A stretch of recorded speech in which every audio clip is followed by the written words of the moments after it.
তোমরা কি জানো 2022 সালে ফিফা ওয়ার্ল্ড কাপের কোয়ার্টার ফাইনালে মুখোমুখি হয়েছিল ক্রোয়েশিয়া আর ব্রাজিল। সে ম্যাচটি 0-0 গোলে ড্র হয়। অতিরিক্ত টাইমে প্রথমে ব্রাজিলের নেইমার জুনিয়র একটি গোল করে, যার কারণে ব্রাজিল 1-0 গোলে এগিয়ে যায়। তারপর ক্রোয়েশিয়া একটি গোল করে, যার কারণে ম্যাচটা 1 গোলে ড্র হয়। তাই পেনাল্টি দেওয়া হয়। প্রথম পেনাল্টি শটে ক্রোয়েশিয়া গোল করে, কিন্তু ব্রাজিল গোল করতে পারে না। ক্রোয়েশিয়ার গোলকিপার বল ঠেকিয়ে দেয়, যার কারণে ক্রোয়েশিয়া 1-0 গোলে এগিয়ে যায়।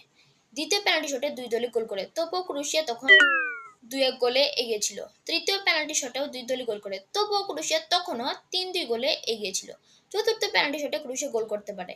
ব্রাজিলের চতুর্থ পেনাল্টি শট নিয়েছিল মার্কিনেস। ক্রোয়েশিয়া কিন্তু গোল করে দিয়েছিল তাদের চতুর্থ পেনাল্টি শটে, কিন্তু মার্কিনেস গোল করতে পারে না।